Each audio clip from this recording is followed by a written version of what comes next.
Hello and welcome to the Daily Neitz, a daily look at classic films, modern cinema, and the world of professional wrestling. And today we start Roger Ebert's Great Movies Book 2, which I do not have a physical copy of because the local used bookstore doesn't have it and I'm too lazy to look elsewhere.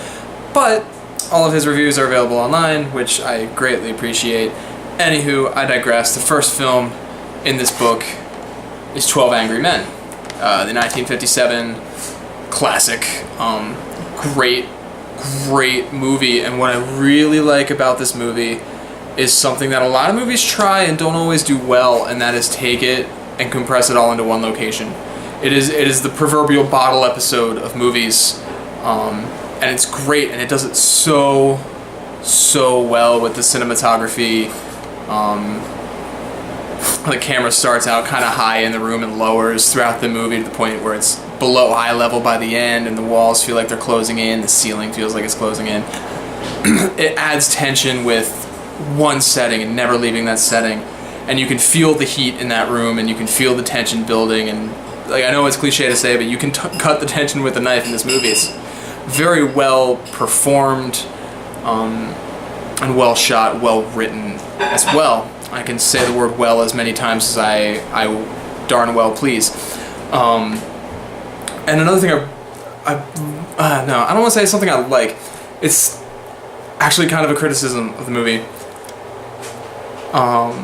This movie doesn't need to be a film.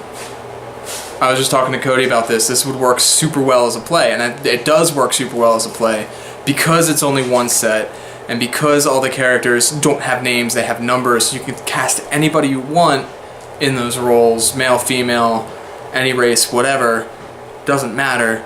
And I think it can be enhanced by different productions of this story. Take that same script, the same story, the same setting, but put different people in there and see how it changes it. Maybe change the time period it takes place in. You'd probably have to swap some pronouns around. Yeah, swapping pronouns, but that's cake. That's nothing. You make a good point. But yeah, like if looking at this film as a production of the play, which I think the film came first. Am I right? Do you know? I'm not sure. I don't know either. I think the film came first. It's based on a teleplay before. But as a production, it's stellar. It's standout. Henry Fonda is a wall of just, I'm not going to break. I'm just going to sit here logically and say I have reasonable doubt. Whereas I believe it's Lee J. Cobb plays the third juror? Juror number 3? Juror number 3, and he is almost to the point where he's chewing the scenery, but he restrains it just enough to make it a brilliant performance. Just going off the wall and going bananas, and even he at points doesn't know why he's so enraged, but he is, and he performs it so well.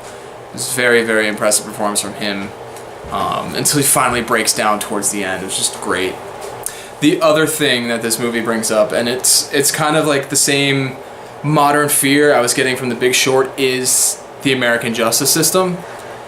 And it is a little bit worrisome to know that if you're on trial, whether you did or didn't do it, there's 12 people in the back room deciding, and they can change their votes based on the most simple things, like, I just want to get out of here. That's really worrisome, and that's... I can't say that I can propose a better structure to the American justice system, because I can't. What do I actually know? I'm just a guy that likes movies.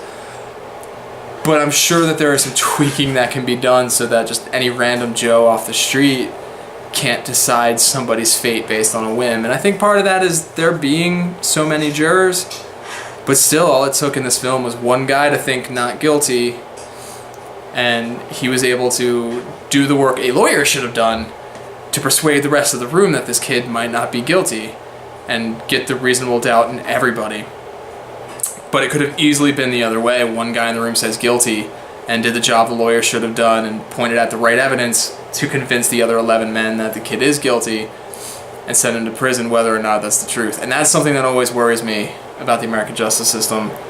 I think I'm getting a little too political for my own good, so I will cut it off right there. That's all I really want to say about 12 Angry Men. Stellar movie, nice and short, like 96 minutes. Great length for a movie, and it's paced perfectly. So highly recommend. Check it out. Tomorrow is the final Monday Night Raw before the draft.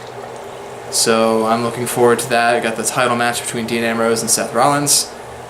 But that's for tomorrow. Until then, you can like, share, and subscribe. You can leave a comment in the comment section below. You can also follow me on Twitter at Daily Neitz. And until tomorrow, bye.